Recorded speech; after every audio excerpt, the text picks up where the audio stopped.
और उधर महाराष्ट्र में बागियों ने दोनों गुट, दोनों गठबंधन, चाहे महाविकास आघाड़ी हो या फिर महायुति हो, दोनों की टेंशन बढ़ा रखी है। महाराष्ट्र के चुनावी मैदान में 50 से ज्यादा बागी हैं। महायुति के सबसे ज्यादा 36 बागी जो मैदान में उतरे हुए हैं। इसमें बीजेपी के 19 हैं, शिवसेना शिंदे गुट के 16 बागी हैं। महाविकास आघाड़ी के भी 14 बागी चुनावी मैदान में गठबंधन का खेल बिगाड़ सकते हैं।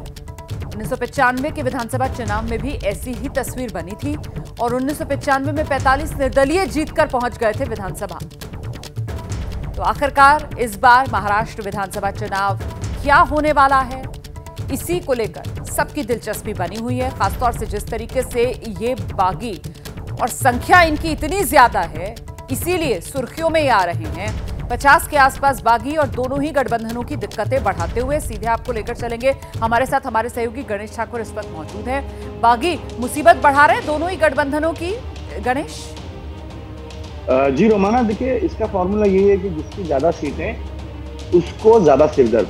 अब भाजपा 150 पार सीटें लड़ रही हैं, तो उनके 36 में से 19 बागी उनके खड़े हो गए उनके खिलाफ। तो वहीं एमबीए में अगर कहा जाए तो 14 तो सामने दिख रहे हैं, जिनमें 10 तकरीबन कांग्रेस के हैं और बाकी शिवसेना और इनके हैं, शरद पवार गुट के। लेकिन इसके अलावा 14 के अलावा 4 और हैं जहां पर दो एबी फॉर्म दिए गए हैं दोनों ही पार्टियों, तीनों ही पार्टियों की तरफ से। यानी जिसमें दक्षिण सोलापुर, पंढरपुर, सांगोला और परांडा, ये 4 सीटें, यानी उनके कुल 18 होते हैं। तो ऐसा देखा जाए तो करीब 54 ऐसी सीटें हैं जहाँ पे बागी खड़े हैं और जो दिक्कत कर सकते हैं एबी फॉर्म्स के साथ। अब अगर महायुति की बात करें तो महायुति में भाजपा ने शिंदे गुट के खिलाफ जो सीटें हो रही है उसमें 10 शिंदे के खिलाफ उनके बागी खड़े हो गए हैं। तो तकरीबन 9 एनसीपी अजीत पवार के सामने भाजपा के निर्दलीय या बागी लोग खड़े हैं। इसके अलावा अगर देखा जाए तो शिंदे ने 9 भाजपा की जो सीटें हैं उनके बागी 9 जगहों पर खड़े हैं शिंदे के। तो 7 सीटें ऐसी हैं जहां पर एनसीपी को टिकट मिला है और उनके 7 बागी खड़े हैं।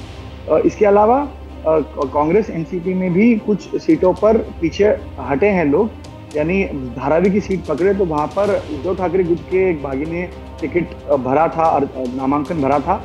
तो वहां पर ज्योति गायकवाड़, जो वर्षा गायकवाड़ की बहन है, जो मुंबई की अध्यक्षा है कांग्रेस की, उनके खिलाफ शिवसेना ने अपना जिसने बगावत की थी उसने अपना नामांकन वापस ले लिया है। तो सबको समझाने का काम चल रहा है।